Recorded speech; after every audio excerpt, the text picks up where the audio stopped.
Walk one, Mr. Maps. Yo, what it do, what it is. What it is, big man? Are you alive and kicking? Yeah, I'm alive. I guess 2 more weeks in the office. And then, it's litty. It's litty. Then it's a holiday. It's a holiday. It's a pool party. That cartel song. No, that's not what I'm referencing. Oh, I thought you were referencing the cartel song. I was about to be impressed. No, but no. It's this. I want to swim. I don't know if that's what she said, but I'm not swimming. Do you want to know why I'm not swimming?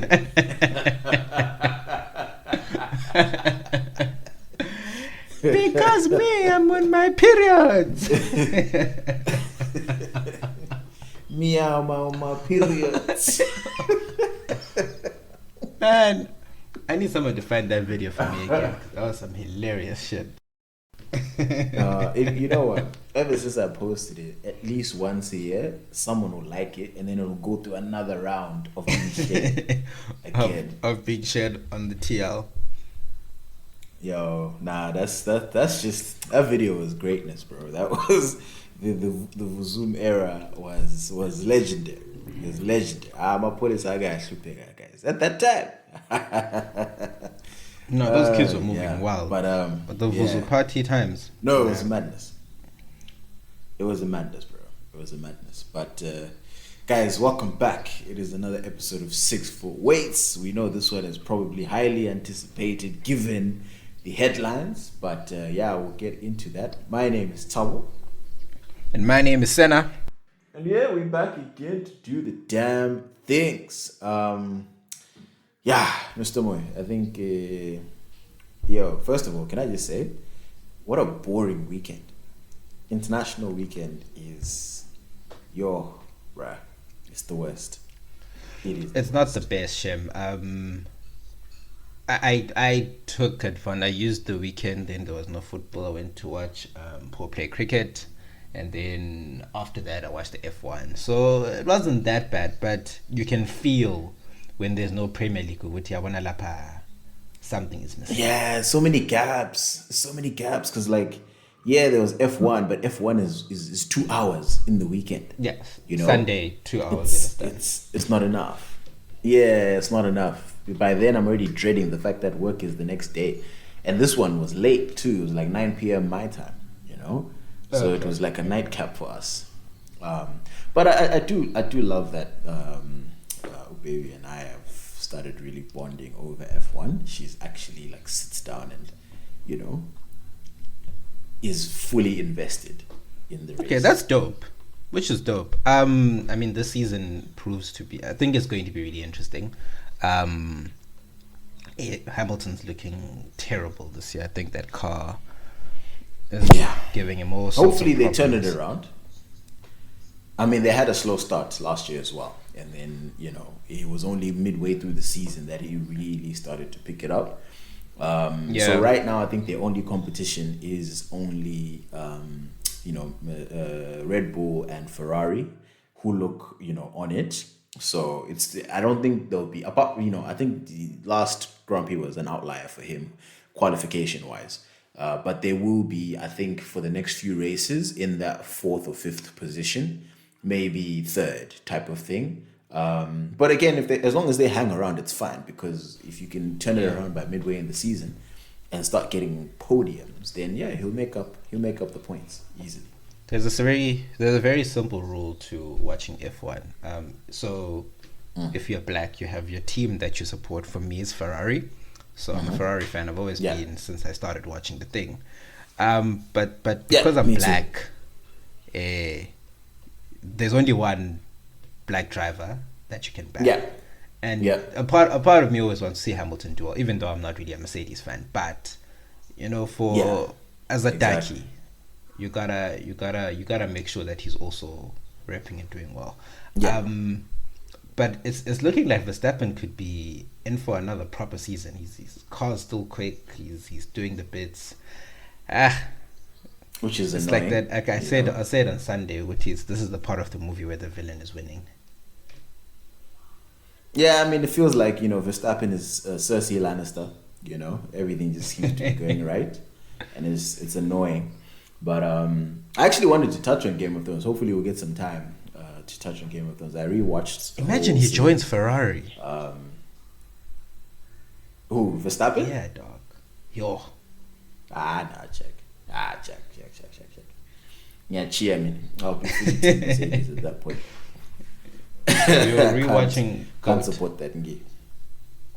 Yeah. So, I mean, we'll get into that hopefully a little bit later, but we need to get into the main event, baby. Yeah. I mean, we always keep saying, Mr. Moy, we always keep saying, I mean, in this case, it really wasn't deserved. But, sometimes, you'll say the wrong thing on the wrong day and you'll find out that some people really are about that life. And, things won't work out for you. So, unfortunately, it happened to a legend. So, obviously, I really don't have to explain much to you. If you're listening to this podcast and you don't know what I'm talking about, wow, please at us and be like, yo, I had no clue what you guys were referencing. I would love to know if, there's such a person who exists. But yeah, we're talking about the slap heard around the world. Will Smith got up and, slapped Chris Rock at the Oscars whilst Chris Rock was, getting ready to introduce an award. He told a joke about Jada's bald head. Again, I'm conflicted on this because I saw a bit of information today that made me like, okay.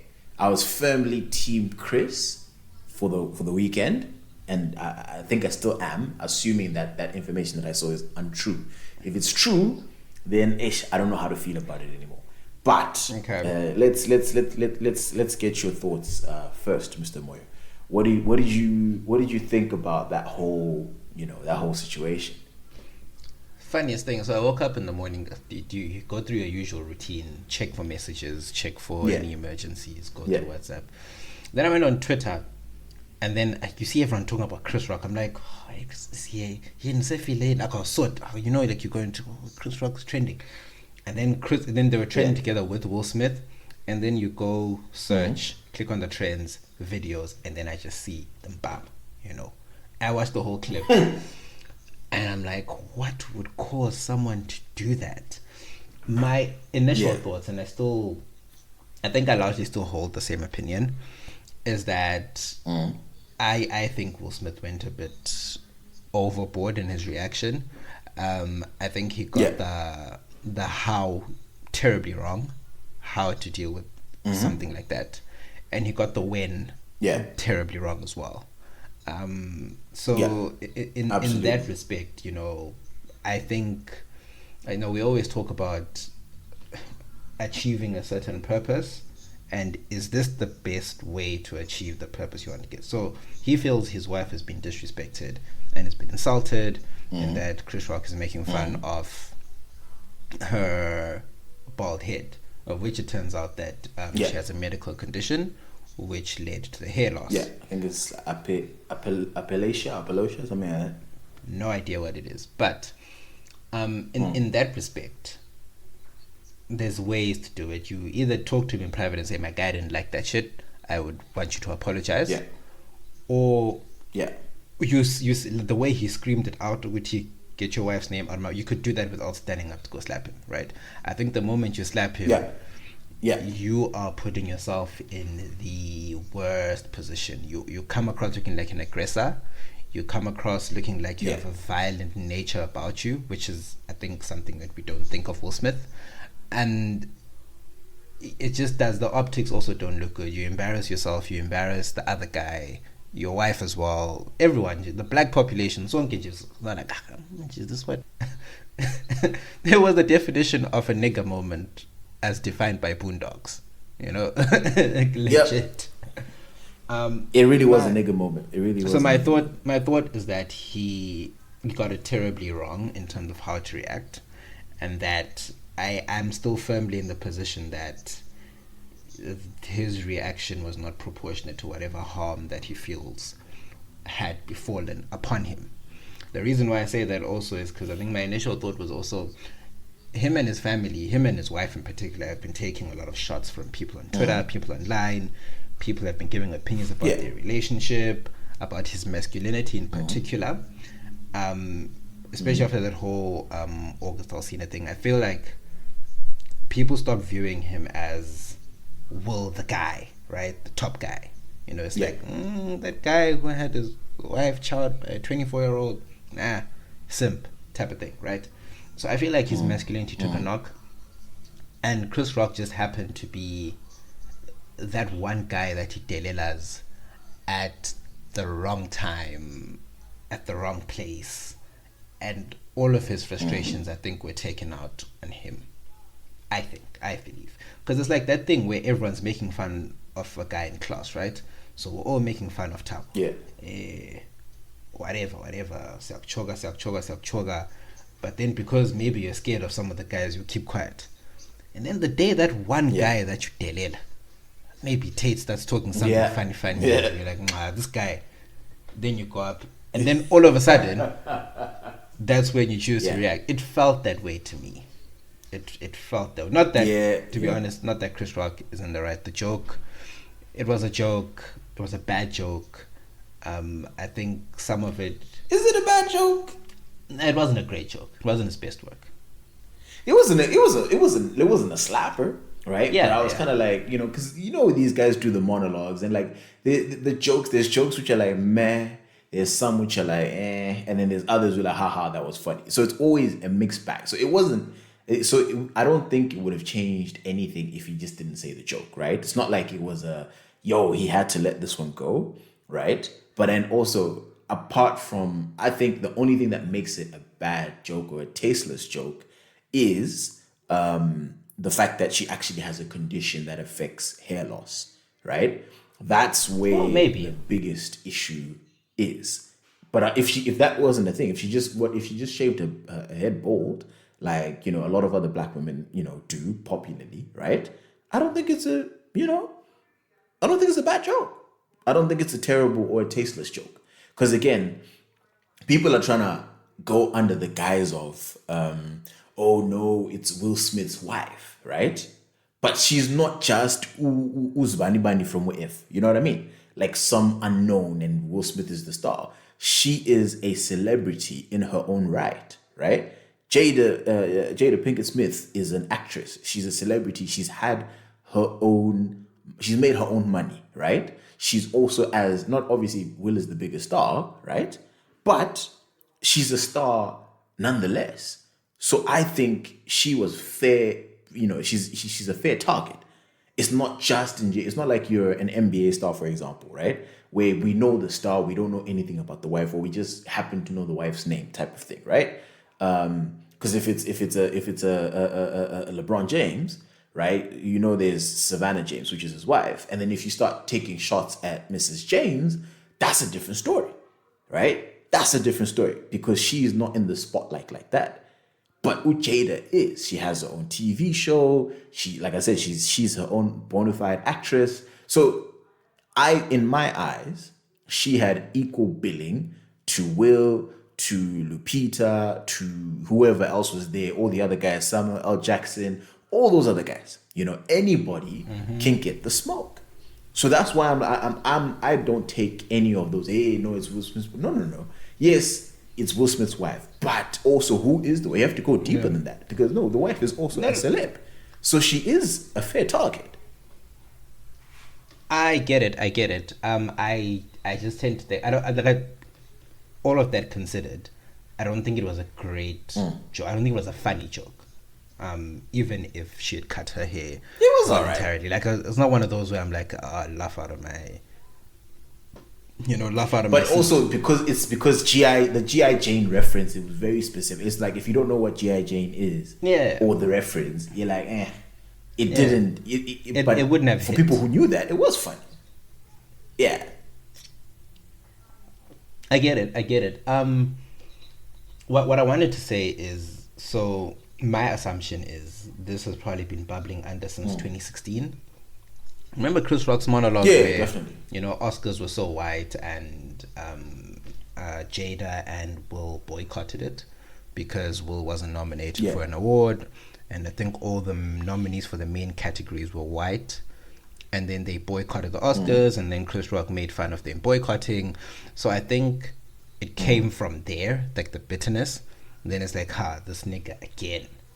So I think a lot of frustration. Nah, I mean, but still, bro, came from that moment. Still, it's like to try to say, like at the end of the day, No, like- right? like you I said- can roll your eyes, but there's it's you already mentioned, but it was disproportionate, the reaction, right, to the actual crime. But I think the most correct thing that you've said is Chris Rock died for our sins. Yo, no, that's the honest truth. I'm with you, Switch. Chris Rock, he died for our sins. I agree with honestly, you. he was on the cross on Sunday, because literally, like you said, That was all those it's all the shit that we've been saying, all the memes, all the videos, Yeah. all the that being from the red table thing, the August chat, the Will's not a man enough, all of it. But you know what, Senna? But who did that though?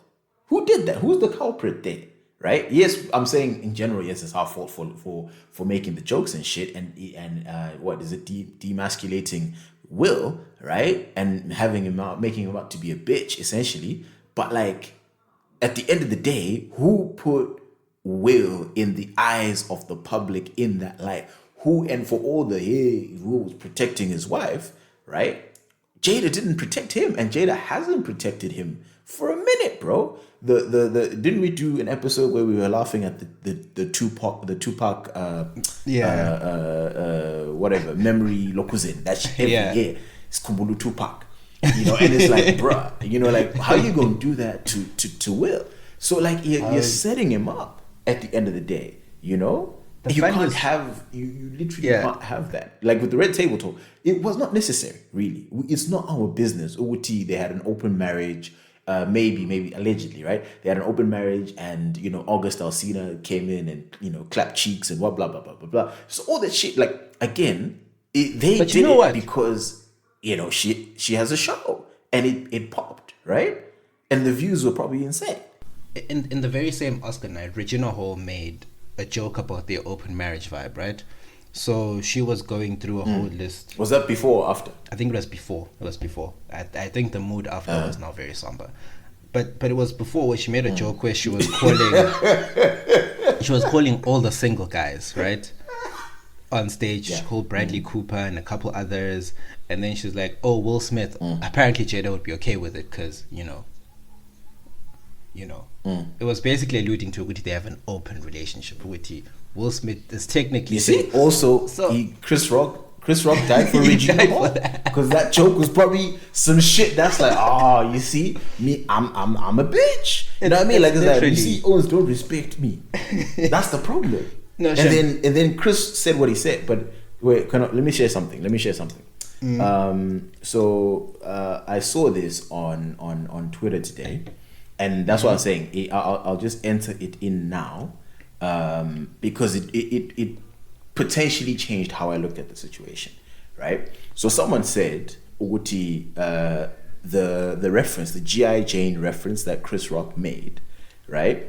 So apparently the actress, the person who played G.I. Jane, cheated on her husband with another dude from that show in the 70s who was much, much younger. Whoa. So again, if this is true, because this is a screenshot I got from Twitter, right? Yeah, so the person, G.I. Jane, I'm guessing is a movie, isn't it? That was from way back. So yeah, literally from 1997. Hold up, I'm just looking it up now. Yeah, so the actress who played G.I. Jane had a relationship with a younger guy. So if that was something that both Will and Jada caught as the deep cut, so we got the G.I. Jane, because obviously G.I. Joe's, and then bald head. So that's the surface level thing, which everybody's like, aye, what the fuck, Will, right? But if this what I've just said is true, then bruh, then it's like I can't blame Will at that point. Like at that point, it's like it's still wrong, But like at that point, I'm really like, hey, Chris Rock, you tried it because you're a comedian, so I don't blame you either. Comics are supposed to do this. Like that's comedy, right? Comedy is there is an element of bullying in comedy if we're honest about it. But again, you take it on your chin. You're like, hey, it is what it is. We move on, right? But like, I think if this is true, it really changes my feelings in the sense that I don't blame Will, but also at the same time I'm like, but Chris, this one is a hot item. So you can't allude to someone's wife teeing some younger on, because again we get the reference. You know what I mean? So it's like, so if it really is that deep cut, then brilliant joke. The joke gets 10 times funnier in my opinion, but yeah, you kind of deserve to get smacked for that. Look, that's my opinion. I still think it was surface level. I think he was just making fun of the hair thing.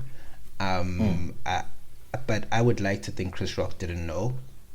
The reason for that is simply just because I think apparently his PR team has said he didn't know.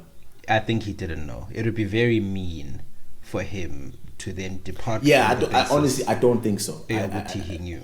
Yeah, no. But in the same light, it doesn't really line up with what you would think Chris Rock would do. But just to be honest, like I don't think if it was a known thing, he would actually like let that joke fly. You know. So a lot of people have then been like, been going along the lines of, no,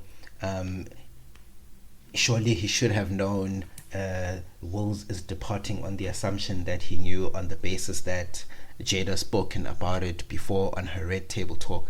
That's very narcissistic and very self-elevating to think we're all watching a stupid YouTube and don't like. Bruh. I can't say something. I mean, the only one I saw was the August ad, and that was honest, 10 minutes of it. I can't say something on this podcast yet. I was 6 foot ways, and then someone makes fun of, I don't know, whatever, IP Thursday or legal writers or gains or whatever, right?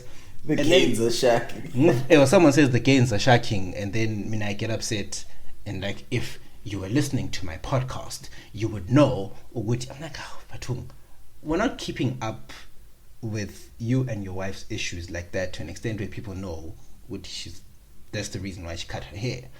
And if that's how you're going to react on the basis of what you expect all of us to know, then I think that's a very elevated sense of self, which maybe they do have as a couple, as a household. But I think that needed to be reined in, or it needs to be reined in, or you need to be more self-aware. Maybe he might not know, this is what's happening.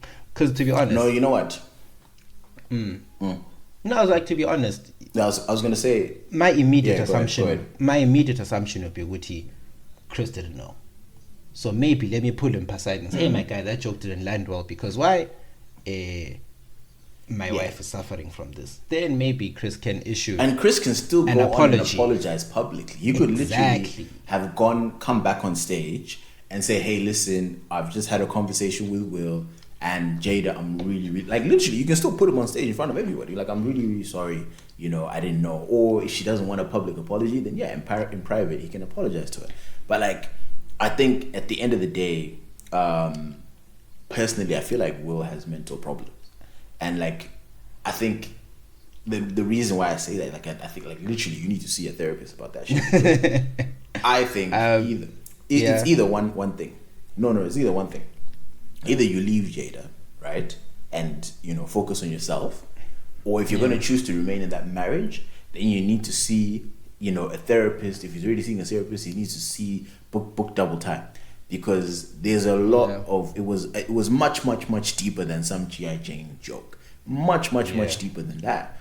And at the end of the day, like, you can't, so many people had like, oh nah, he hates his wife, he ain't got tintin, and it's like, no, but how are you guys excusing all the other behavior that got Will to this point? There's a reason why everybody, like, on the internet, everybody has the joke, how you react when someone makes a joke about your wife versus how you react when someone sleeps with your wife. You know what I mean? Everybody had those jokes, right? Everybody had jokes about Will. Everybody made fun of him. And it's like, the reason that environment is there is because of one person. If she didn't put that information out to the public, then we don't know it. Therefore, Will Smith is looked at however Will Smith is looked at, and we move forward. And then also another thing apparently is that in his book he also mentioned that his dad used to abuse his mother, and he felt like, and he never did anything. So that's always haunted him. Uguti, his mom was abused emotionally and physically, but he never did anything. He was a bystander. So that a lot of these traumas that we have as adults stem from our childhood, and that's something that, and which is that's what I said. This one needs to like proper therapy, bro, because you've been in that fucked up situation. Then you're in your marriage, your wife. So you go from your mom, the woman that you love and is your sun and stars, and that happens to her, and you feel like you didn't step up to the plate for your mom. And then you overcompensate in the worst way as you grow up. Exactly, you overcompensate, but then even before the overcompensation, you then get married to Jada, and you're always put in the public spotlight as second best to who? To some nigga that's dead, bro. To Tupac. So you're fighting the ghost of Tupac for God knows how many years, and then to top it off, some young Zwanibandi who we don't even know is on the internet, or everywhere. The internet now knows this guy was in your cabin teeing your wife, and it's like, bro, how can you not go crazy at that point if you've gone through all of that shit? Which is why, to me, it really baffles me. Like, bro, I think you need to leave that relationship, bro. That's like, get Tinto on the line. Get Tinto on the line and talk to this man. Because you can't go through all of that and then be okay, bro. I'm sorry, personally, will. Like, I'm sorry. Because, bro, the man has been through a lot. But I don't think... Teeb a legend. I personally wouldn't put this one on Jada Shem, to be honest. There's... about 30 seconds. You have to. There's about 30 seconds from when the joke is told to when he gets up to go slap him. I don't think I put that on it's Jada's fault. All she did was roll her eyes and look it's away. It's because she rolled her eyes, isn't it? He laughed at it. He turns and then he's son, don't say so. What? If it's Will's, you know how many niggas? It's Will's out by himself. But like, here's the thing. Obviously, yeah. At the end of the day, it's his out because she didn't say go slap him, right? But let's be honest about relationships here. How many ngis do we know? And I won't say his name, right? Where it's clear that it's the hand that runs the show. And if his hand goes, yeah, the nigga will jump and he will over jump, he'll over rev. Yeah, well, this is something that is not foreign to us. Said it's not foreign. No, like it's you not. can't be like, oh no, he's in control. If a man is under pressure, and the thing is, you can be in relationships where you're under severe pressure by your woman, bro, and you do some wild shit. At the end of the day, it's you who did it, right? The woman didn't go, hey, Xena, go and beat up, a bunch of kids, right? But at the end of the day, you cannot discount the emotional, I won't say manipulation, I think that's too strong of a word, but the emotional push that type of situation can have you in, where you feel like, nah, and then you snap, right? It's the straw that broke the camel's back. But he saw red and he snapped, and you have to analyze the factors as to why he snapped, because we all agree what Chris Rock said and did was very, very, like it was on a scale of 1 to 10, it was a 3. It was a 3. It was a mouth joke. Spouses have been insulted. And it happens, bro. You can take care of that. But I think there's deeper issues, and you cannot run away from the fact that, like, bruh, your wife has done some, and I'm not saying he hasn't done some fuck shit to Jada, right? But I'm just talking from what we've heard and what we've learned from the Will side of things. Yeah. Yo, he's gone through a lot mentally, bro. Nat said that what triggered him was Willow's letter to Tupac. There's a letter I think that Willow wrote a few years ago to Tupac. I don't know what was to Tupac when she was little. It was like, "Hi Tupac, please come back. My mom misses you." And I'm like, dude, if I'm like, you can't have that. Bruh. No, you can't, honestly. And the thing is, and how many, I'm sure comedians have made jokes about it. obviously he wasn't in their presence. And he's on social media. Oh yes, and, definitely make jokes about sometimes this. you will look at the comments and all this other stuff, bro. Like and literally it's an entanglement and what like literally you say entanglement, you only think of the Smiths. August Alsina actually wrote a song called Entanglement. Right now. You see? So it's like, and honestly, again, shout out to Chris Rock. And people are talking about the fact that like no one is really like, hey, everyone is like, oh, hey, check on Will, check on Jada, what tin. And it's like, yeah, but the guy who got physically abused on stage, niggas are all too happy to let that shit slide. And I'm like, no. But on any other occasion, when someone's been physically abused, everybody capes up for the person who was abused. And it just showed me how flip-floppy our morals are at the end of the day. It's all about who we like, right? What side we want to be on. It's all about who we like. It's like I will have consistency. Yeah, no, I will have consistency. It's like when we cancel R. Kelly, but then we still listen to Chris Brown, even though Chris Brown beat the shit out of Rihanna. Yeah. So it's like we're not. Aren't you tired they were beating each other? No, not buying that. That's the justification. If you're busy saying people should mute R. Kelly, then go and delete Chris Brown off your Spotify. Simple as that. So I think it's all about who we like. I agree. And at times, because we like Will Smith, and I'm a fan of Will Smith. I think he's very likable. But I can point out to which now. We all are. Yeah, my guy. Yeah, you Pampanisad. To be honest, he wouldn't. No. I think so. Someone actually said, if that was The Rock, or someone who he views as more, I don't know, muscular and more of a man and bigger in stature, with a deeper voice, or has a bit more bravado about him, I don't think he goes up to slap them. I don't think he goes up to slap Chappelle. I don't think he goes up to slap The Rock. I don't think Idris makes that jokes and then Will Smith gets up and goes, Kwa. No. If he slapped Chappelle, I'm telling you, Chappelle would have started his own special. I don't think Chappelle would have fought back. Maybe Chappelle's some gangster in him, you know. But he like, might have hit him back. He would have cooked him. Chappelle would have released a special. He would have been like, okay, Shap, and he would have unleashed a Netflix special where, or even for free, bruh, or even just tape a live show and put it out there, because it's just what, like you said, it's the guy where you know with the Chris Rock is short. You do a quick mental calculation. He's short. He's skinny. He's really, but then. But I mean, he risked it all, bro. He risked it all because at the end of the day, bro, what if a brawl did break out? You know. But I mean, shout out to Chris Rock for that professionalism. Like, he literally tried to continue with the show. Whole world convinced, half of the world at least, convinced that this was staged. Like, I thought it was staged. Like, even me, I'm just like, I don't know. I'm still not 100% like sure if it was staged or not. But like, that's how good Chris Rock was. That was sitting here like, I guess it's a lesson to learn, right? There's all these facts, but it's like, but it's a lesson to learn. No. I mean, he was definitely listening in Sunday school when they said turn the other cheek, because wow. but I genuinely think, look, ultimately, that's amazing. Ultimately, at the end of it, for him, it's a lesson learned about the jokes to make, which jokes to not make.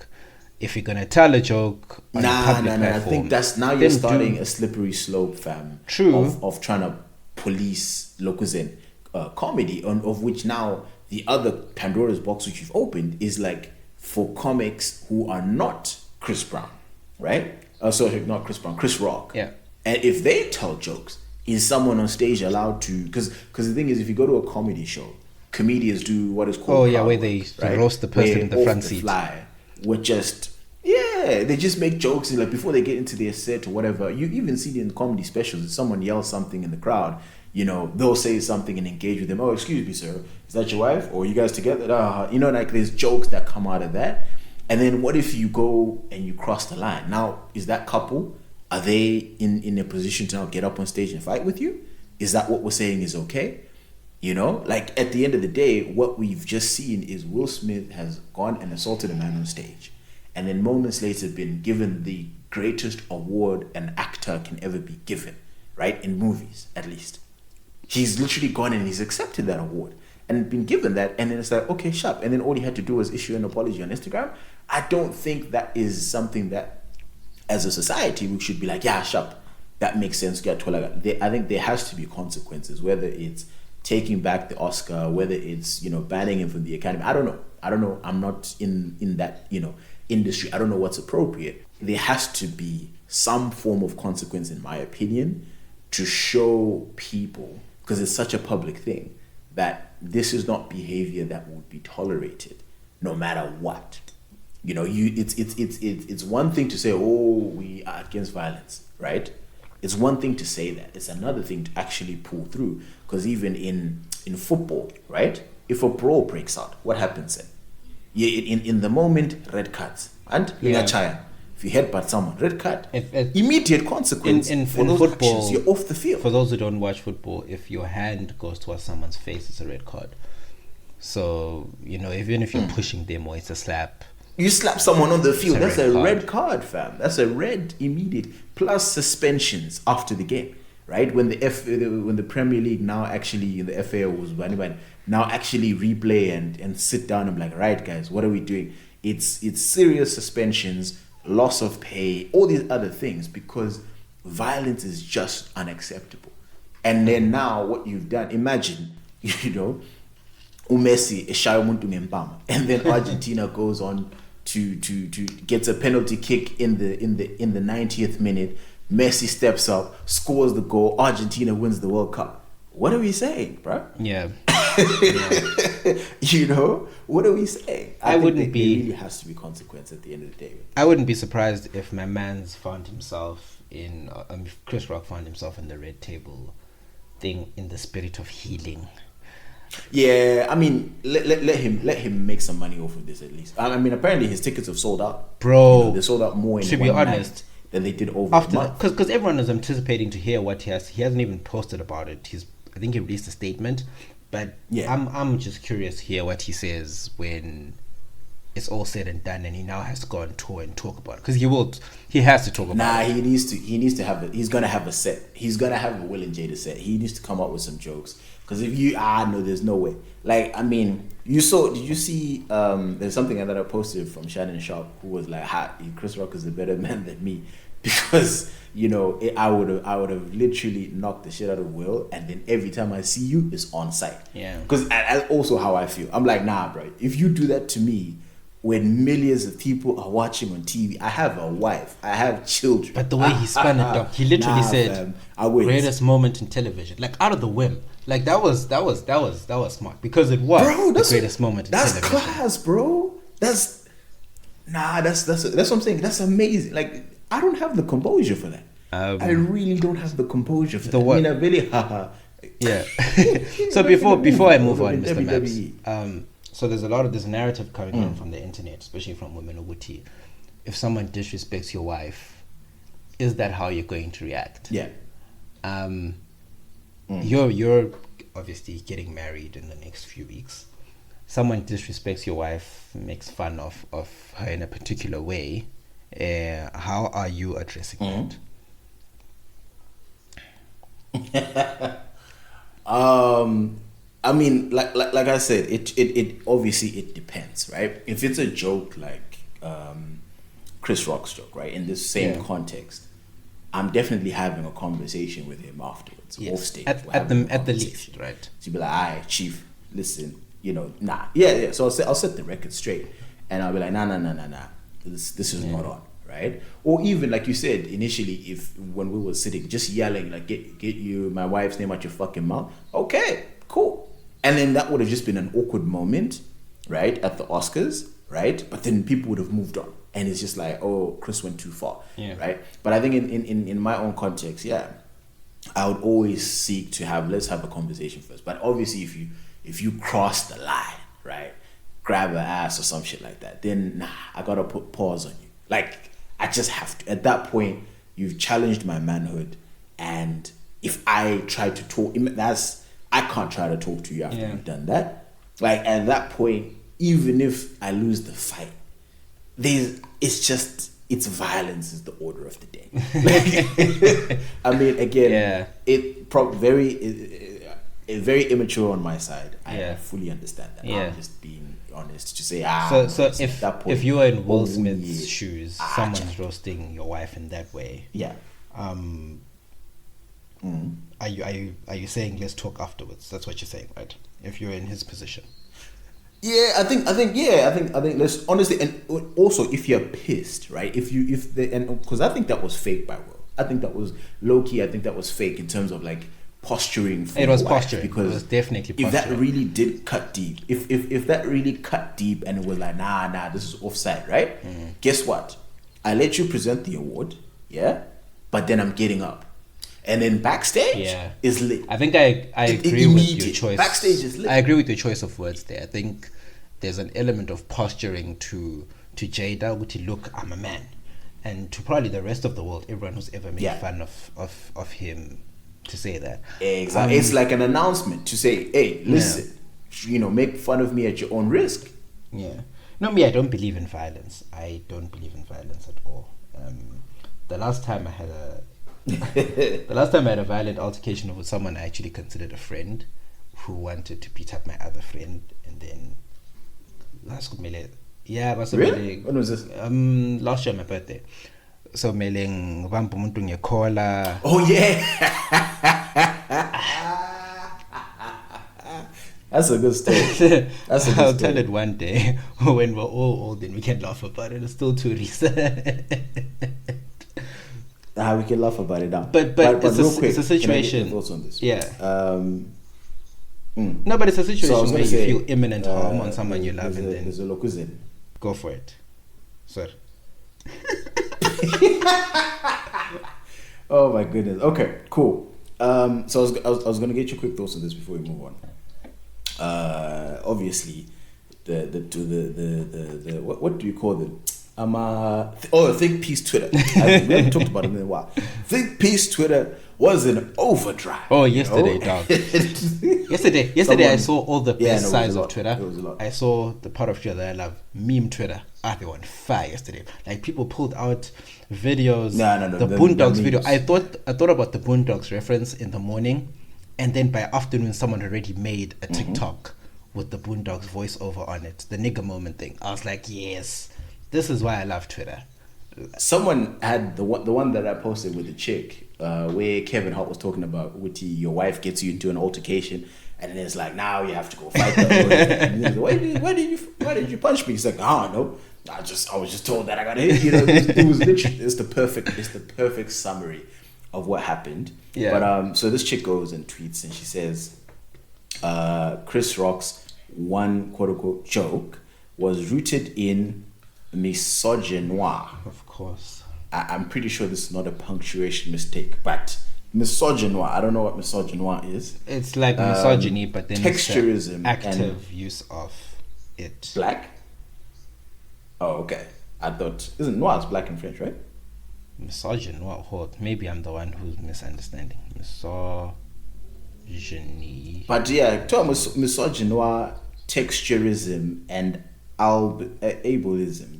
Albiism, whatever. Or ableism, discriminating against degrading disabled people. Okay, I see. And then degrading a black woman in a room full of her peers on live TV. The fact that y'all do not see that as violent is beyond me.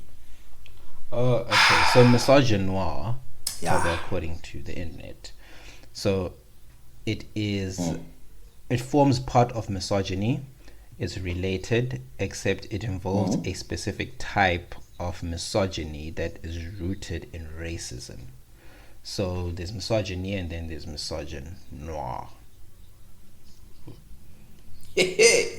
Just educating you, bruh. You gotta get up to date with these things. Misogynoir, that's what Chris Rock was engaging in. And then I'm just like, bro, like and here's the thing, in my opinion, when you fire off tweets like that, right, real quick, when you fire off tweets like that, who are you trying to? Because now you're coming off as, I'm smarter than all you people. Yes, it's virtue signaling. All these terms, of which, if you genuinely wanted to educate people, why not use simpler words? No, right? Because if you're speaking with umuntu olenkani, why even give them the homework of having to look up these words? You just want to show us that you know these fancy words. Yes. And people are going to roll their eyes and they're not going to listen to your point. So what's the point of tweeting that way? Like, do you genuinely want to make change? Or No, is it just a, hey guys, look, I just want to point out how much I know society or how dead men are and violence and wow. I was like, bruh, like, no. So what I've found is people like that usually don't care about those things, but they just want to grandstand and virtue signal, which is to come across like, as better than, know it all, smarter than you, and all those things. I think you can acknowledge that you're literally starting a fight for nothing, because people will come for you. Yeah, like I literally started this by saying I think Chris Rock could have handled that better if he knew about Jada's condition. It was misplaced. It was distasteful. Even the joke itself, it may be distasteful on the basis of what he's talking about black women's hair, which is always a very sensitive topic and it's very politicized already. Yeah. So you can look at it from that perspective. But Uguti, it's that deep. Some things are actually, simply put, not that deep. And I think that's something that we need to we need to bring back, because I think people like to say that if you say something is not that deep, you're invalidating feelings and whatever. But sometimes it's very important in terms of deciding whether or not in terms of deciding whether or not your response is proportionate to something. Really ask yourself, is it that deep? And most of the time you'll find, Uguti, it's not that deep. No, I think personally, as a final word, I would challenge anyone who does tweet that way to explain what are the, again, if nobody knows these terms, right? Why not rephrase it? If you genuinely want your point to be understood and, you want people to be better and do better, right? Why not just phrase it in there's simple ways to do it. The reason certain people get jobs is on their ability to take the difficult and make it easy. That's literally the certain job role where it's like, bro, we need you to crunch these numbers, but by the time they get to your manager's desk, it needs to be ABC. Yeah. I don't want to spend time like, what the fuck is this nigga saying? If there's something that I'm always open to learn, right? I'm always open to learning and growing and changing my stances. But now also need your homework and you're now coming off as like, oh yeah, I'm better than you peasants. Then it's like, bruh, relax. Then now I'm fighting, you know what I mean? And now if I'm coming in fighting, then really nothing's gonna happen. Now you've lost me, I've lost you, we're just gonna go back and forth. And the person who tweeted this turned off the comment section. Only if she follows you or something like that. And that's when hey, bro, I came, I dropped a bomb, and that I don't want to deal with the consequences of what people are now saying. Which is like, that's kind of cowardly, bro. Like, nah, if you're gonna say that, stand by your shit and fight with every individual that comes for you.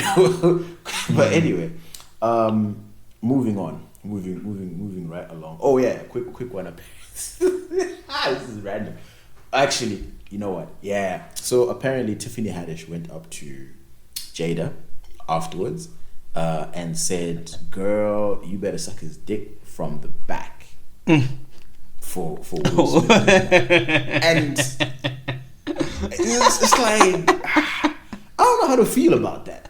So I get the sentiment, right? Yeah. But like, I don't know, as a dude, again, if there's a dude who's had their dick sucked from the back, come to the DM, let us know. If it's sorry, lit. I need. In my mind, I need clarification. Sort of teach. Some of us were unfamiliar with these things because we're still unmarried. Yeah. Okay. I need clarity. God. Yes. What exactly? What exactly does she mean by sucking from the back? Does she mean like, there's the front of the thing on your knees, Baba? On your knees, right. You're on your knees, Baba. You're on all fours. Who, me as the guy? When ukangele pambili. Yes, you as the guy, you're on all fours. What does she do? You're facing front. She comes what? She comes to the back. Don't say you're adding backwards. So you one head is facing north, the other head is facing south. Oh, some of us were. I don't know. Which is why I say personally. Some of us were not familiar with these things. Hey, listen, me. I come and tell us if that shit is lit. I don't know, bro, but I don't understand how, as a dude, I don't know how as a dude that is lit, because you're on all fours and it's, you know, like kind of thing. You know what I mean? Like it's weird. In my mind, I don't see that as comfortable. I'm like, you know? Yeah, it doesn't seem. I don't know. Anyway, gents, it seems painful. It sounds come and painful. tell us. It doesn't sound practical to me. It sounds. No, I don't think it's painful, but I just think it's inconvenient. It sounds like it would I think hurt. it's inconvenient because now you don't get the intimacy of it. You know, being, you know, she adamant. You know, person looks you in your eyes in front of me. He's like, yo, you know, like all that shit is gone. You know, like it's just. Yeah, it lacks intimacy. But anyway, guys, let us know. Right, there was a question, Mr. Moy. Actually, now that we're on the 16th, the question here was on Twitter. I don't even know if I have it anymore. I don't think I have it anymore. But anyway, if I'm paraphrasing, actually, I'll ask it to you as a question. Whose responsibility is it to find the base? The base. As in the base to do the things. Yeah.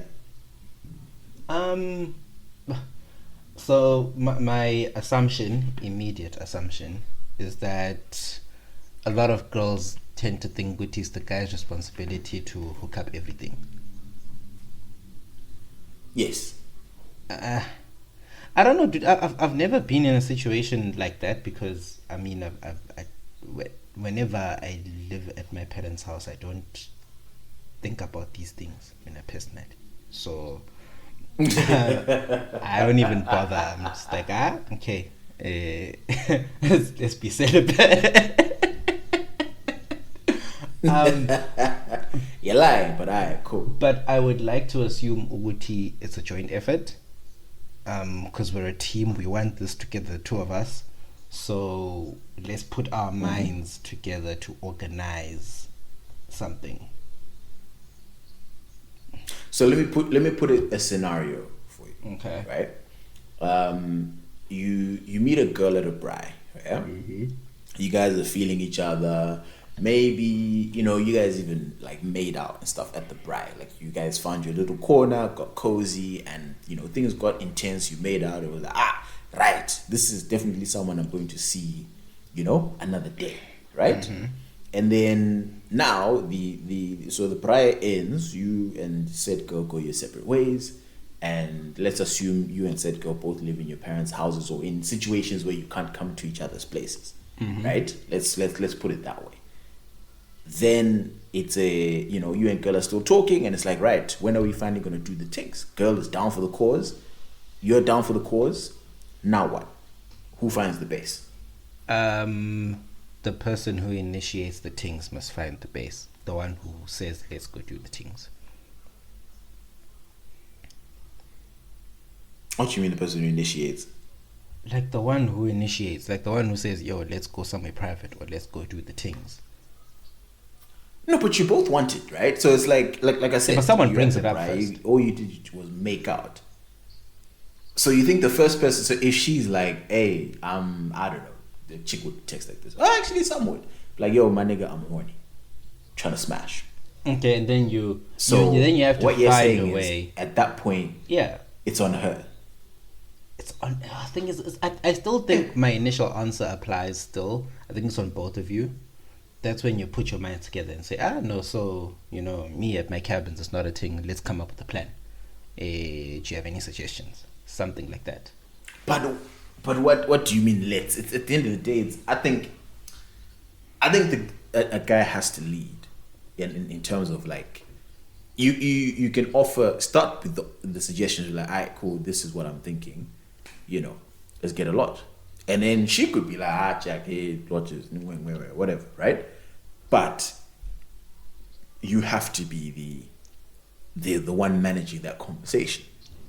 She can obviously add her 2 cents and say this, like if it's Skies, for example, no, I'm a lodge, my rents own half the lodges in Skies. These niggas know. And then it's like, all right, cool. Mm-hmm. But like, I think, what I think, in as much as I would love to be like, no, it's a 50-50 thing, I really think as a dude, it's your responsibility. It is. Because typically the truth is we want it more. That's typically what the situation is. Like, we're more pressed for izinto zakhona. Nah, Senna. You know what, in right? all honesty. Let me put it this way. It's usually Let me just put it this way. When you already, both of you, don't have a base, right? It means that solutions need to be made, right? It means that it's not the ideal position. It means that someone must come up with something.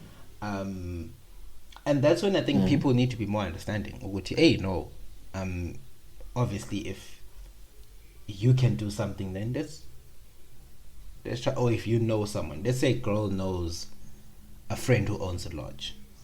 Guy doesn't know anyone who owns a lodge.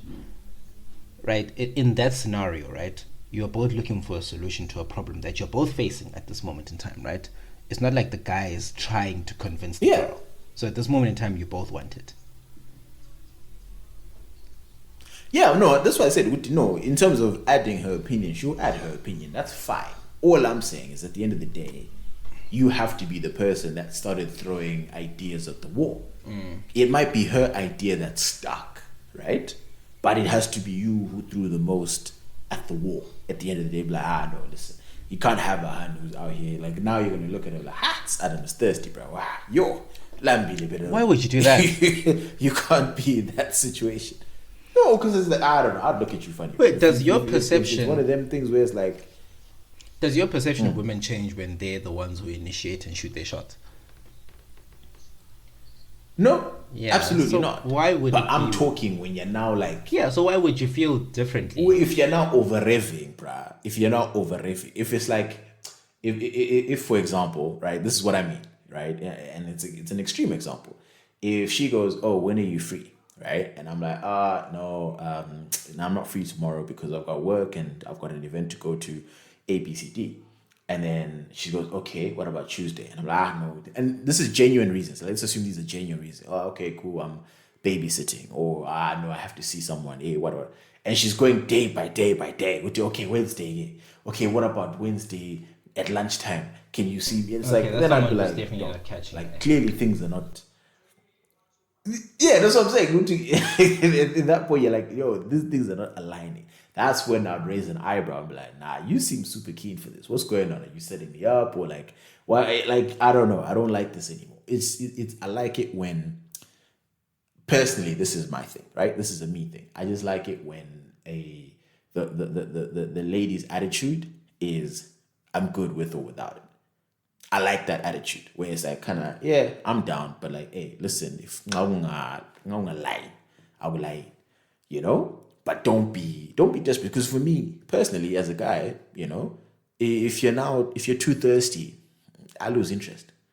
That's just the me thing. Other gents are different. Okay.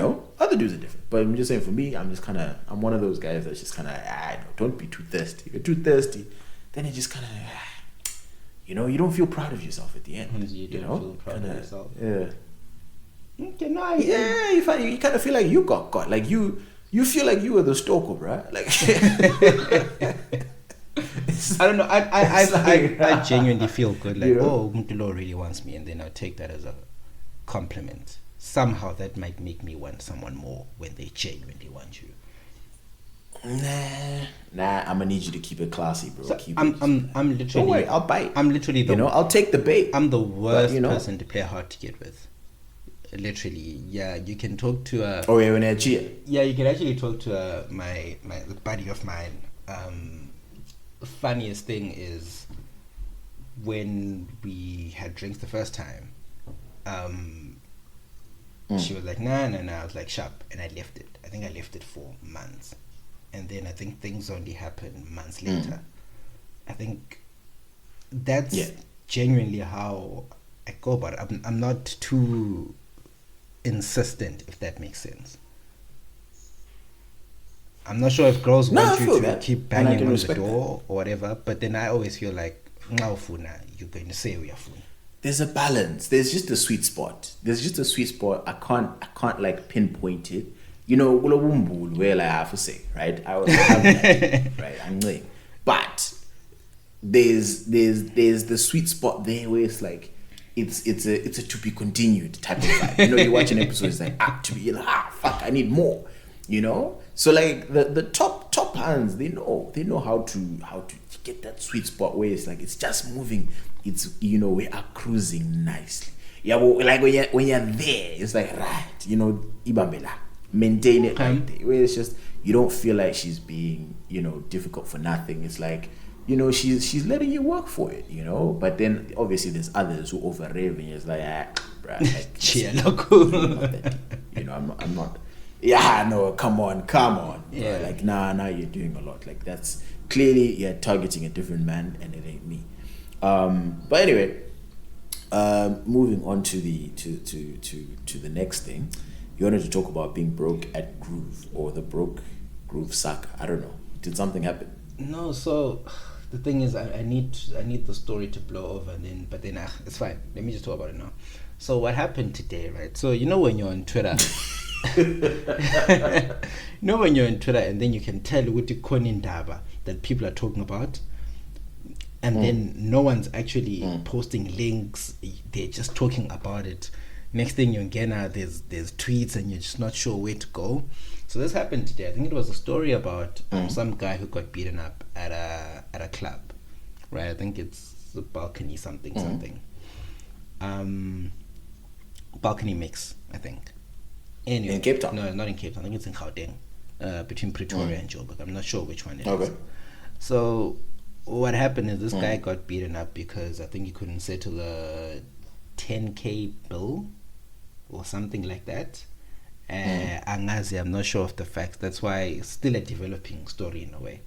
But anyways, he was there, I think, with his other friends, and then other people were meant to pull through to help with the bill. What happened is those people didn't come, but people kept ordering, right? When VSOP, Yonkinto, bottle, bill came, Imalayiko, they shot their own. I think they 10 steam. Yeah, I think it's the bouncers. Who beat him up? I think the bouncers. Yeah. Shaumuntu, but yeah, my guy. Fusak. I think he was almost arrested. I'm not sure of the developments. It'll probably come clear. But what I actually wanted to... Is that legal? Shire. To beat him up because he doesn't have the money. No, it's not. But they should get you arrested for not paying the bill, not beat you up. But bouncers always beat you up, right? It's their thing. Yeah. That's what they do, right? When you're acting weird in the club, they'll beat you up. But anyways, so what happened is then he starts dragging all his friends, saying this is what happened. People let me get beaten up. You owe me money, blah, blah, blah. And then one of his homies was like, "Aye, my guy, that's not the issue. What happened is you kept ordering. You said there's a 15k cap, there's an 11k cap. Whatever it is, the guys that you thought would come pay didn't come. There's even a screenshot of this guy, the one over order, whose table was under, texting abanye. I think he was texting someone saying Uguti ilokuzenin. This is some funny shit. Uguti, the cap is now 15k. I'm just waiting for other guys to come. And imali yakona just didn't show. So he's basically saying, Uguti, guys, pay me back. And it made me think, Uguti, Mr. Maps, why is it Utabantu can't seem to live within their means? Because I think one of the screenshots, he even said Uti, he's got 15k in his account, but he needs to make sure he has money for food. I'm like, what do you mean you need to make sure you have money for food? What the fuck, man? And what do you mean you need to make sure you've got money for food? So that's why he was making reference to a cap, because he knows Uti, after this point, I need to make sure I can buy tin beans and loaf, half year loaf from Pick and Pay or whatever. Yeah. Lucky star. Yeah. So anyway, this guy, I think he's still trying to chase his friends for money owed to him from the experience. But I wanted to get your thoughts on situations like that. I mean, firstly, those are not his friends. Like, that's fucked up. Like, you can't do that to your boy if you guys are actually friends. You know, like, nah. I don't know any friends that would do that to someone. Unless the person, you know, insists, if it was like, hey, dog, we said 5K, and then umuntu busy, I'm like, hey, bruh, stay man, and then at that point, hey, that's on you, dog. But I think, yeah, I mean, I think we speak about this all the time in terms of like, it's everybody wants to be seen, and we're in this age where it's like, clout is currency, you know. You want to be the big guy, you want to be a big boy, you know. And for some people, they want to over rev. And like, it was funny that Diang and I were talking to Calvin earlier in the week, M17, and we're like, dude, I don't know what we were talking about, but he thought Uti, you know, like ones come to the club and they'll buy bottles and bottles of Ace of Spades and shit like that, like have 15 bottles of Ace, right? Yeah. And I was like, you know, like half the time that shit is rented, bro. Like they're not even drinking it. It's promo, right? Yeah. The club owners want, you know, certain sections to just have that there. You know, if Senna owns a club and he's like, hey, Tabo, come through, I got you on a table, but I'm gonna have some Ace of Spades there, you know, just on your table. You know, shit like that happens. Because at the end of the day, if now it looks like everybody's balling out at the club, herd mentality, other people, other suckers are gonna want to ball out. Yeah, bro. So it's all in the marketing machine. Obviously, there are other people who come in and actually spend that money, but then there's others who are just there as influencers, who are just here to sit pretty and look at the bottle, you know, or maybe they'll give you one, you know, and shit like that, and then the other 5 you can't open. Like, things like that happen, but like, it works. Yeah. It's a successful marketing tool because people want to be recognized. They want to have the booth where people look and like, look at Senna, bruh. 7 bottles of Henny. Man, I want to be like Senna. People want that. So it's just the sad reality that, so for some people, you know, they're willing to go into savings or willing to go into red. You know, where like, bruh, man, I need the money. Because we joke around with the but really, some people are like living reality, that life. It just means that for me, if I'm on E, right, it just means my play money is gone. So I had plans for the month where, you know, I wanted to go out and do this and attend this party and spend this money. But because I've blown it, right, it means this month I'm being a good boy. You know what I mean? But it's not like, oh, my savings is gone, oh, I can't pay bills. I've never been in that type of situation. And, you know, because everybody has like a monthly, you know, you have a monthly budget to say, right, this is my play money. I'm putting aside 5,000 Rand, and each month 5,000 Rand is for whatever the fuck I want to do for entertainment, right? But then if you fuck around on the first weekend and you blow that 5K, then Senna goes around saying, guys, I'm broke. But Senna's not actually broke. That's how it should be, right? Yes. At the end of the day, to say, no, in my budget, this section, entertainment and fun, is now on 0. So, don't invite me to any other. But other people take it seriously. When they see Senna tweeting, I don't have the money, they think Senna's actually on E. Because he is. Yeah, guys, me when I say I'm broke, I'm broke. I mean, I'm not even playing games. That's a lie. Guys, I've seen Senna's savings account. That shit is fat. Lies. I've never seen that many zeros in my life. Lies. So I've been very curious about. Obviously, I think when we recorded that live episode where we did our first visual, we spoke about like club culture and all of that, right? What is it that makes Abantu feel like? Because half the time, to be honest, the guys that are bankrolling all this shit don't look like they're having a good time at the club. Like, I think they are. I think there's some who are. There's some who genuinely are getting, you know, a hard on because they're being looked at. Like I can see it. I've seen some people. I like to people watch. You know, I'm that type of guy that just likes to see how people act in certain settings and stuff like. So I genuinely will take up time to just analyze my setting, and just be like, what are people doing? You know, how are people acting? And I've seen it in the club. There's people who can just enjoy the hands coming over with the sparklers, and like, you know, obviously all the baddies in the club will now come to their booth, and the guy just couldn't be bothered, right? And that's what he wants to show. Woody, look at me, bought these many bottles for my boys, and like, you know, my boys have got the hands, and like, mina Anglanda. But I'm rich. We don't know people who have that attitude. But it's just about that moment. Be like, wait, now the next day, be like, remember that table, they just kept on ordering bottles, bruh. Like, no. You know what I mean? Because there's people, you and me might not be like that, but there are people who are like that. Where it's like I said, it's social currency. Because if it wasn't, if clout wasn't a social currency, people wouldn't do it. They wouldn't do it. Instagram wouldn't matter. Likes wouldn't matter. Retweets wouldn't matter. Clout is a currency, you know? And if you don't believe it, you're being delusional. So people do it all the time because it's nice. If you're trending for a cool thing, not if you're being dragged on Twitter, you'll hate the day people discovered your handle. But then if you tweet a joke and the joke is fire, you know, and joke is fire. There's a, you know, in Giz who, you know, you tweet a joke and it's like you get, let's say you're a normal Twitter person, you've got anywhere between, you know, 100 to 1,000 followers, right? Anyway, in that range, you tweet something and then all of a sudden you get like 50,000 retweets or like shit like that, or 10,000 likes and stuff like that.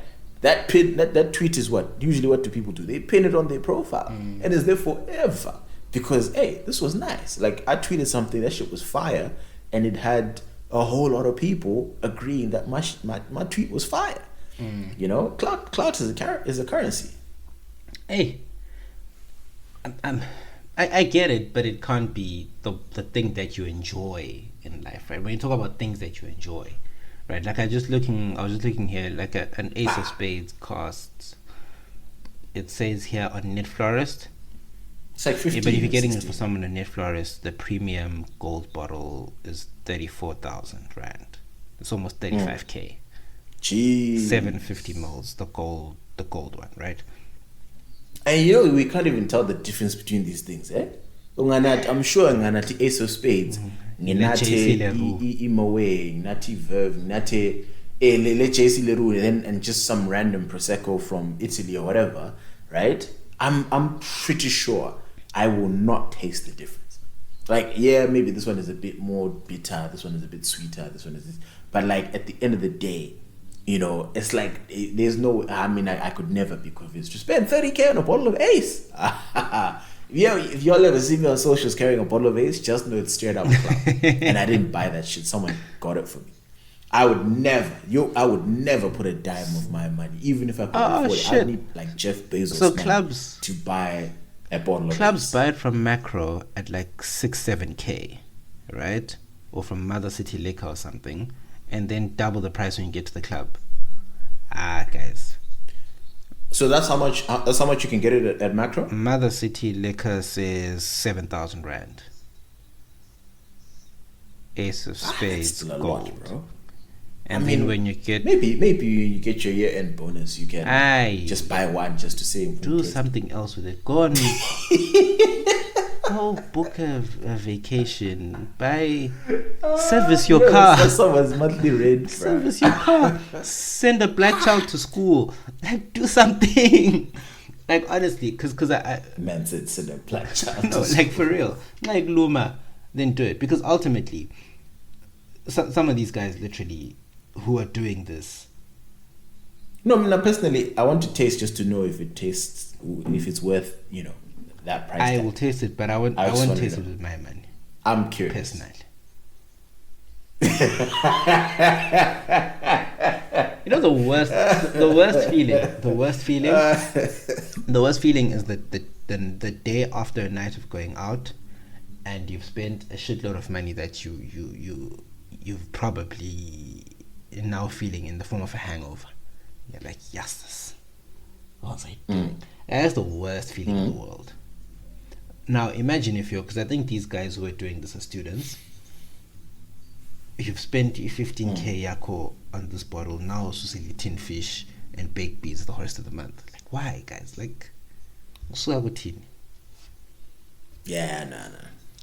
Now, but you're right. Since I test the civil ace, but we ain't paying for that shit because our listeners, the line is too much. Start a fund. Let's start a fund. Ace for 6 foot weights.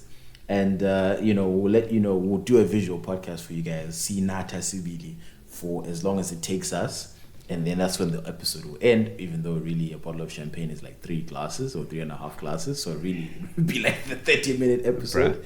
But anyway, speaking of alcohol, Mr. Moy, we're getting to the end of our podcast here. You talked about drunk, right? Getting covered and whatever. Yeah. And listeners, add us and let us know your opinions as well. What do you think? What is the worst type of drunk for you? What when either you when you're drunk or when a friend is drunk and you're just like, bro, I hate when an individual gets this way. So for you, what's the worst type of drunk? There's this day I had this gin. I had a lot of it. Yeah, that feeling the next day was not nice. I had a headache. I couldn't keep food down. I was struggling. So no. So you're going in the wrong direction. Okay. Wrong direction. So what I mean by my question is the personalities. Oh. So once a person is now drunk, what are the worst personalities once someone is not drunk? I've got this friend of mine who just, he becomes mpupu, bruh. Like, it's the funniest thing. Like, what do you mean? You gotta babysit him and make sure he's okay and walk him and hold him and it's cool because it's your homie. Yeah, of course. Grown man. It's cool because it's your homie, but you already know that once he gets to a certain level, I need to stop drinking because is this in Cape Town? Dining. Nah, he isn't. But I'll tell you off air. It's everyone. I think everyone has a friend who's like that, where it's like, yes, this guy's now mpupu. Like, you can't. Yeah, I really hate people. You can't even say. Like now you have to. You can't even say walk to your car or walk into the. You have to hold umuntu sibili, like properly. And then if you don't hold them, either they'll fall over or they'll fall asleep. That's like it's like that's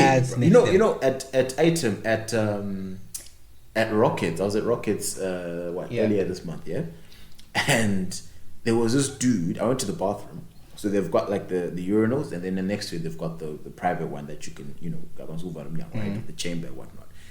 And there was some dude who was so drunk that he was so you know how like obviously you're in front of the chamber, if you're taking a piss you're up straight, right? This man was now bent over, he kind of balancing on the wall in front of him. So he's bent over almost at 90 degrees, head balancing on the front. Urinal in front. Urinal I assume is now in the shanks. It's not in front of it. In the shanks. So the urinal is in front of him, but he just bent over at 90 degrees. He kind of pambi on the wall, balancing on the wall. So it's not like, bro, for you to get and the guy who was cleaning the bathroom was just not amused. Of course, because it's probably like, if you just tilt the guy to the side, uzawo. Like literally, it was one of those like if I just pushed him a little bit to the side, boom, on the floor. That's how drunk he was. And like I'm just imagining to myself, imagine if that was my boy, bro. And like his pants were like, I'd say by his like ass showing. So his pants were maybe midway down his thigh. Oh shit! That's how drunk he was. So he doesn't know what's going on. He's embarrassed. So yeah, he's got his whopper out like that. So now, bruh, if literally ass staring at niggas, and it's like if I'm your boy, now I have to come and pull up your pants. Yeah, literally, babysit. And like, nah, guys, let's not. But you kind of gotta know your. But then also, I'd say people that start fights. The ones who like to start fights Yes. are a problem. I said that those are a problem. The ones who start chatting shit are a problem. The best, the best drunks. Personally, I love the sleepers. The ones who sit and sleep. Nah. The best drunks stand are up and they go home. Peaceful. my youth. He's the best drunk, bro. My boy gets happy, dog. Like Mpo starts dancing, and he starts being like he becomes such a vibe. No.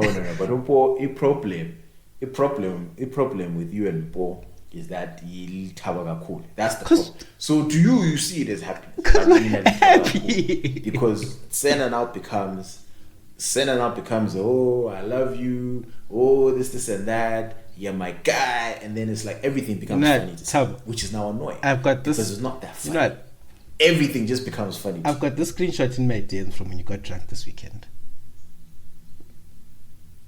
No, hey, listen. There's a difference, right? It's the same thing. There's a difference. I'm not saying the no. That's what I'm saying. For me, right? The I love you thing, cool, because I can do that too. Right? Yeah. But all I'm saying is when you get too happy, I experienced this myself. I was silent. And my problem is people that no longer listen. Wait, now you please tell me, then me and you have problems. Because you need to be able. No, because like sometimes shit has to happen. So if I'm like, hey, okay guys, let's move, right? We need to move. Hey, club is closed or whatever is going on, right? Senna, I need your card or whatever. I don't know. But like now, just wants to become playful. Everything's like, why? Hey, and I'm just like, no, bruh. Or like someone is at that time kept turning up the music. Like, hey, chief, I want to go ahead. We don't want to get into shit. And boys like, no, turn up the music. How? Like, so it's like, you need to be able to listen. I don't mind niggas that will get happy. Those are the best drunks. I agree. But like, listen. It's like, nah, bro. Like, I want to say that irritates the fuck out of me. When you now stop listening, I'm like, nah, you know what? That's because I think maybe you're still sober. Potential. No, not even. It's just because also the thing is like sometimes there always needs to be someone who's the grown up, right? Because if you're seeing everyone is firing and especially if you know the type of characters that you're around, you always have to someone has to be there to kind of like, all right, cool. Me, I'm coming down off of my high or whatever. Like just to make sure things are okay. Because if things get peaked, yeah, of course, someone needs to be able to think straight. Of course. So not all of us can be out here, on tens. Because then if things got peaked, then it's like, right, it's headless chickens running around. So typically that always ends up becoming me a lot of the time, where it's like, all right, cool, you're. But I mean, yeah, I just think as long as you can listen. I think my thing is, I don't actually. Alcohol gives people too much courage. My thing is, I actually don't like going to the club more often than not.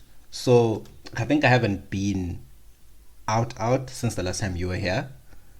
So then I think when eventually we all go out, then it's like, let's actually just make it a proper night. So where was Mpo dancing on that table this weekend? Okay, so what happened is someone threw him a surprise thing, because it was his birthday last week. So we all get there, and then his homies literally gave him shots. It was at a friend's place, one of his friends' place. So they gave him shots, and then he does his thing where he gets happy, and then he starts dancing, and he just becomes fun.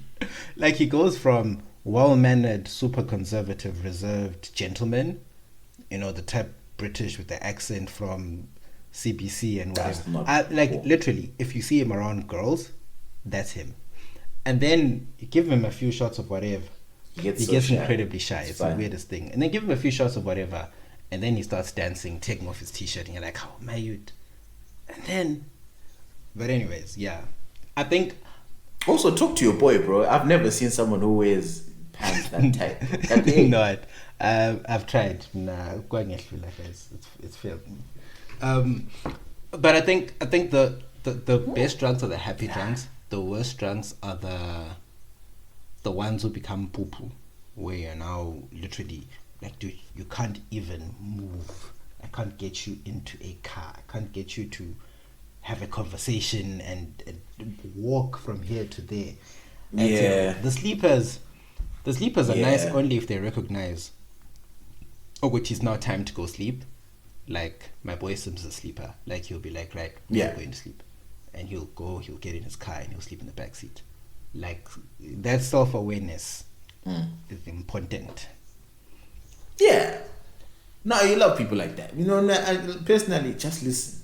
And I just, umuntu yabeseleng guy who starts performing for you. Like, it's like, man, you know, I might just pull a Will Smith. It's like, hi. Now you're starting beef with the other team. The worst are people. And it's People like, that start. bro, you're gonna get rocked once. People that start fights are the worst. Because I think in South Africa, in SA in particular, I think you must be careful with that. I'm now leave you to get rocked, shit. I am with you. No, but in SA you can easily get shot, like over stupid things, like literally.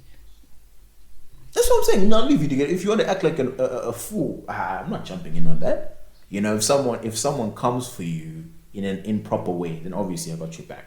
But if you went, you see, especially, oh yeah, this is the worst. The biggest pet peeve for me is over a woman at the club. That's not even your hand or his hand. Busily, like, oh, was it too? Jack, bruh. Yours, go sort out your shit outside. I'll let the bouncers carry the two of you. I was at Rockets. I saw a bouncer, a grown man, ngama jeans, bruh. Baby don't get jean, and the owner's got a beer in his hands and it's spilling everywhere. And they dragged him like he was a sack of Chucked him potatoes. out. Like, bouncers have no chill. No, they don't, but that's their job. Yo, like someone bumped him, like, yo, what the fuck? And then I just see, but the violence, dog. Like, you know what I mean? Like, the bouncers here in Dubai, like, they'll have a firm hand on you, but they wouldn't, like, dispose of you like garbage. This was an essay, dog.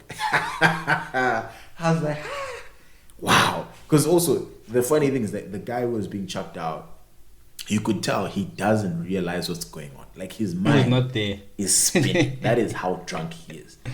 He's not there. Because if someone tries to bump me, nah, bro, we have to throw hands, right? And I'm like, nah, get off me, right? I can walk on my own, you know, leave me. It is what it is. But like, he was chingo or something, bro. Like, it was a madness, bro.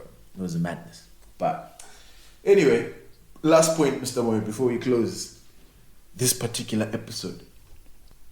No. This is a quick one. Heads up to all the deadbeats out there. There was a case decided by the South Gauteng High Court, that's the High Court of Johannesburg, which basically said, so this guy hadn't been paying maintenance for his kids, right?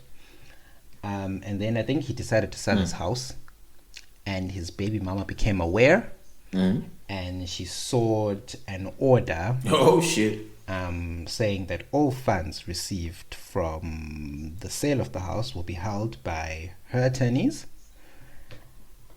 until such a point as she determines how much money he owes her for child maintenance. You know, it's an important case because already, you know, there's different remedies which are available for baby mamas when baby father's not providing for the child, which includes an what they call a garnish order. I'm not sure if you know what a garnish order is. So a garnish order is basically money that's taken from your salary, is given to your employer, and then your employer deducts your salary and pays it to a third party baby mama. Yeah, I think you talked about it. Whenever you hear Zulu and Ndebele person saying, I'm sharing a garnish or I'm garnish, it's something like that.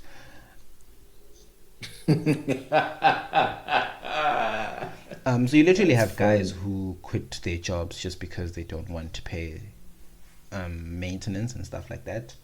But generally speaking, that is the remedies available for baby mamas now. So if you have a deadbeat in SA and you feel like, you know, he's making moves, he's selling property and he's not paying maintenance, you can approach a court literally and then put a stop to whatever sale until you calculate how much money is owed to you. Because a lot of guys were fearing, okay, fine, if I have a job, my employer is going to send money to my baby mama and then I'd lose money that way.